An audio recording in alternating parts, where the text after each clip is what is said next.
یہ یونیپولار ورلڈ کی وجہ سے ہی جو پرابلم ہو رہا جی یہ آگے چل کے اور زیادہ پریشانی بڑھی. یہ ہے کہ جو مسائل پیدا ہوتے ہیں اگر چوکیدار مضبوط نہ ہو، چوکیدار دیانتدار نہ ہو، تو چوکیدار میں جو دیانتداری کا جذبہ ہونا چاہیے اگر وہ نہ ہو تو پھر یہ مسائل پیدا ہوتے ہیں. صحیح ہے بالکل. دیکھیں اور ایک چیز یہ ہے کہ آپ انڈیا کو اور پوری دنیا کو کمپیئر نہیں کر سکتے. جی یونیک کیس ہے انڈیا.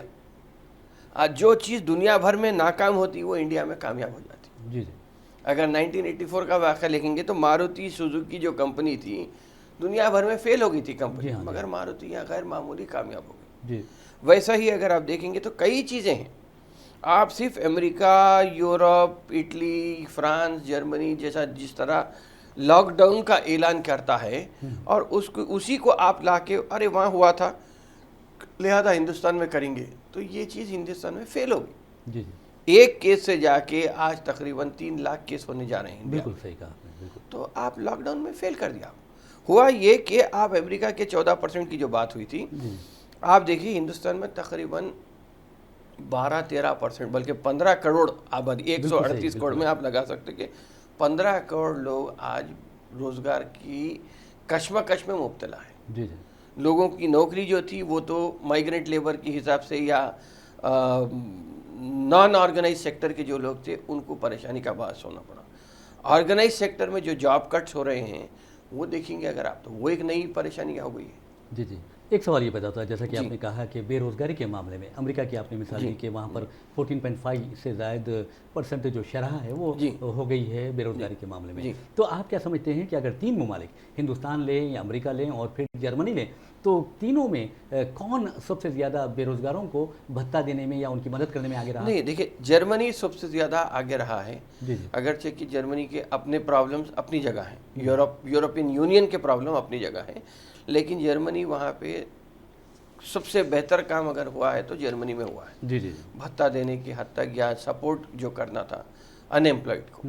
اس کے بعد امریکہ رہا ہے، 3rd پوزیشن پہ انڈیا آتا ہے. جی جی تب جب ہندوستان کی بات آتی ہے جیسا کہ آپ نے کہا ہے کہ بے روزگاری کی شرح بہت زیادہ بڑھ گئی ہے یہاں پر اور 12 کروڑ سے زائد لوگ بے روزگار ہو گئے ہیں، تو یہاں پر بھوک و افلاس میں بھی اضافہ ہوا ہے. نہیں دیکھیں اب یہاں تک یہ تھا کہ لوگ لاک ڈاؤن کو پہلے مان لیے. ہر وقت ایسا نہیں ہوتا کہ آپ وزیر اعظم نے کہہ دیا اور لوگ اسے مان لیں گے. آپ دیکھیے جب تک گھر میں پیسہ تھا لوگوں کے گھر میں لاک ڈاؤن کو برداشت کر لیے لوگ. اب یہ ہے کہ گھر میں جتنی بھی جمع پونجی تھی وہ ختم ہو گئی. اب لوگوں کو باہر نکلنا ہے. تو اسی لیے انڈیا بھی یا پرائم منسٹر مودی کا بھی جو لہجہ تھا کہ وی ول فائٹ کرونا سے جا کے وی ول لیو وتھ کرونا ہو گیا. جی ہاں بالکل. تو لیو وتھ کرونا اس لیے ہو گیا ہے کہ لوگ باہر نکلے ہیں کمانے کے واسطے. نوکری نہیں ہے، کوئی آرگنائز سیکٹر نہیں ہے، کام چلیں گا تو پیسے آئیں گے تو گھر چلیں گا. تو یہ حساب سے البتہ ایک چیز جو سب سے اہم بات یہ ہے کہ میکسیمم مسلم پاپولیشن، اگر ہم مسلمانوں کی بات کریں گے تو یہاں پہ جو ان آرگنائز سیکٹر میں جو متاثر ہوا ہے وہ مسلمان اور دلت ہوا ہے. مسلمانوں کی بات جہاں تک ہم اگر بات کریں گے تو مسلمانوں کا معاملہ یہ ہے کہ مسلمانوں کو اکانومی سے ترقی سے اس میں کوئی زیادہ فرق نہیں پڑنے والا ہے. اس لیے کہ ہم یا تو سیلف امپلائڈ ہے یا ان ایمپلائڈ ہے یا ان آرگنائز سیکٹر کے حصہ ہے. بہت اچھی بات ہے. تو اکانومی برباد بھی ہوتی ہے تو مسلمانوں کو کوئی فرق پڑنے والا نہیں ہے. جس طرح دلت اپنی زندگی گزار رہا، اگر آپ دیکھیں گے تو یہ بات تسلیم کر کے چلنا ہے کہ آج کے زمانے کا ماڈرن دلت جو ہے وہ مسلمان ہے. بالکل ایک نئی تو ہم ان آرگنائز سیکٹر کے دلت ہیں. جی جی تو ہمیں اپنے آپ کے لیے کچھ نہ کچھ ایک ایسی مضبوط دیوار بنا لینا ہے کہ ہم حکومت پہ انحصار کرنے کے بجائے اپنے آپ پہ جو اب تک جو کرتے آ رہے ہیں اسی کو ذرا اور زیادہ مضبوط کرنا ہے. اب جیسا کہ آپ نے کہا ہے کہ مسلمان جو ایک کوائننگ آف ورڈز جسے کہتے ہیں کہ آپ نے کہا ہے کہ ایک ماڈرن دلت ہے مسلمان، تو آپ کیا سمجھتے ہیں کہ جو دلتوں کو STs کو جو تحفظات دیے گئے ہیں اس میں ایسا لگتا ہے کہ برہمن واد جو طاقتیں ہیں صرف 3 سے 5% ان کی تعداد ہے، اس کے باوجود وہ چاہتی ہیں کہ ایک منظم پیمانے پر ان تحفظات کو ختم کر دیا جائے اور جو دلتوں کا حقوق مل رہے تھے اسے بالکل ختم کر دیا جائے. اس کی طرح کی کوششیں ہندوستان میں ہو رہی ہیں. جی دیکھیں اس میں اگر ہم کوشش تو یقیناً ہو رہی ہے، اس لیے کہ دلت طبقے کو جو ریزرویشن تھا، جی جی دیکھیں کب تک آپ 5000 سال سے ایک طبقے کو مارتے آ رہے تو وہ کہیں نہ کہیں یہ ریزرویشن کی طفیل میں ہی سمجھیے آپ کہ کہیں نہ کہیں وہ لوگ آرگنائز ہو گئے ہیں. اور اگر دلت کو اور زیادہ کچلا جائے گا, دیکھیں مسلمان تو ابھی مسلمان کی باری ہے, آپ دلت کو نہیں کر سک رہے ہیں, اس لے کے SC/ST ایٹراسٹیز ایکٹ کا قانون آپ پہ لاگو ہو جاتا. تو برہمن اگرچہ کہ اعلیٰ ذات ہونے کے باوجود بھی SC/ST سے ڈرتا ہے. اور ان کے آرگنائزیشن کی بات یہ ہے, تو میں پھر امریکہ کی طرف جا کے پھر ہندوستان کو آؤں گا کہ آپ دیکھیے کہ جارج فلائیڈ کو جو کالے کو جو مارا گیا ہے, اس کے بعد جو بڑے پیمانے پہ امریکہ میں احتجاج ہوا تھا, اگر دلتوں کے ساتھ یہ اور ہوتا رہا تو میں سمجھتا ہوں کہ پھر ہندوستان میں بھی ایک جارج فلائیڈ کے ویسا دلت کا ایک بڑا موومنٹ بن سکتا ہے. اسی لیے اس کو روکنے کے لیے یا اس کو پھر کچلنے کے لیے ایک کوشش ہو رہی ہے کہ کہیں نہ کہیں یہ ریزرویشن کو ہٹا کے, یہ ریزرویشن آپ کا جمہوری رائٹ فل حق نہیں ہے, کچھ نہ کچھ اس کو لا کے وہاں پہ ختم کرنے کی ایک کوشش ہو رہی ہے. مسلمان یہاں پہ کہاں آئیں گا؟ دیکھیں مسلمان کا جہاں تک تعلق ہے, اب مسلمان ایسا ہو گیا ہے کہ پنچنگ بیگ ہے فی الوقت. تو یہاں پہ یہ بات ہے کہ دلت سے دشمنی لینا ہے تو مسلمانوں کو پنچنگ بیگ بنانا ہے. مسلمانوں کو پنچنگ بیگ بنا کے آپ یہ کرنا چاہ رہے ہیں کہ دلت کو اپنے ہندوتوا ایجنڈے میں یا ہندو مذہب کے تحت دلت کو لایا جا رہا ہے. اگرچہ کہ مندر بنانے کے لیے دلت کا استعمال ہوتا, مندر کو کنسٹرکشن میں دلت کا استعمال ہوتا, مندر کی صاف صفائی میں دلت کا, جب مندر تعمیر ہو جاتی تو دلت کو اندر آنے نہیں دیا جاتا. یہ سب چیز آپ کر لیتے, مگر دلت اس وقت یہ چیز بھول جاتا جب ایک کمیونل وائلنس ہو جاتا. تو اسی لیے بی جے پی کہیں نہ کہیں لگی ہوئی ہے کہ کچھ نہ کچھ ہو کے یہ کمیونل پیشن جو ہے ہندو مسلم کا جھگڑا وہ رہنا, تاکہ کاسٹ وائز کاسٹ پالیٹکس کو افیکٹ کو روکنے کے لیے کمیونل پالیٹکس کو بڑھاوا دیا جا رہا ہے. ایک سوال یہ پیدا ہوتا ہے کہ آپ نہیں سمجھتے کہ مسلمان جو ہیں وہ دلتوں کے اوپر جو ظلم ہونے والا ہے وہ نہیں ہو رہا اس لیے کہ مسلمان ان کی ڈھال بنے ہوئے ہیں؟ ہاں, کمیونل پالیٹکس میں آپ دیکھیں جب آپ ہندو مسلم پہ ڈیوائیڈ کرتے ہیں تو مسلمان ڈھال کا کام کر رہے ہیں. تو جو تیر آ رہی وہ مسلمان کو لگ رہی ابھی, تو دوسرا پیچھے جو بچ جا رہے ہیں وہ سب لوگ ایک کرنے کی کوشش کر رہے ہیں. یہ بھی کہا جا رہا ہے کہ دلتوں کا جو تحفظات ہیں اسے ایک منظم پیمانے پر ایک منصوبہ بند انداز میں ختم کرنے کے لیے تمام شعبوں کو پرائیویٹائز کر دیا جائے گا, خان کیا جائے گا. تو آپ اس بارے میں کیا کہتے ہیں؟ اڈانی ہے, امبانی ہے, ان کے حوالے کر دیا جائے گا. دیکھیں یہاں پہ یہ ہے کہ ہر اعتبار سے کوشش یہ ہو رہی ہے, چاہے وہ روہت ویمولا ہو یا وہ دلت کا معاملہ جہاں تک ہے, ایک دلت اگر ایجوکیٹڈ ہوتا ہے تو سمجھیے ایک گاؤں ایجوکیٹڈ ہوتا ہے. تو وہ دلت کے ایجوکیشن سے, دلت کو ایجوکیشن سے روک رہے ہیں اس لیے کہ اگر وہ ایجوکیٹڈ ہوتا ہے تو پھر آگے چل کے جو فیسلٹیز اس کو ملتے ہیں, چاہے لون میں ہو یا گورنمنٹ کے سپورٹ کے, اس میں کہیں نہ کہیں وہ اپنے آپ کو یا اپنی برادری میں ترقی کرنے کی ایک سکت رکھ سکتا سپورٹ کے طور پہ. تو وہاں پہ روکنے کے لیے دلت کو روکنے کی کوشش ہو رہی ہے. تو روکنے کے لیے کیا ہے, مسلمان کو لڑا دینا ہے.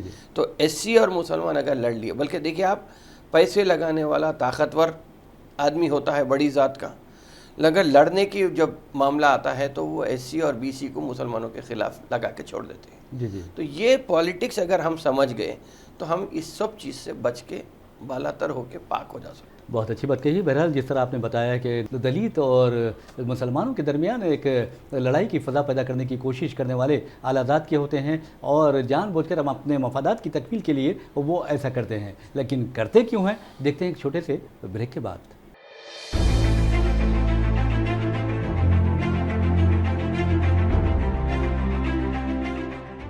ناظرین, سیاست ٹی وی کی تازہ ترین خبریں, مشاعرے, مذہبی پروگرامز اور دیگر تفریحی پروگرامز دیکھنے کے لیے آپ ہمارا موبائل ایپ پلے اسٹور سے ڈاؤن لوڈ کر سکتے ہیں.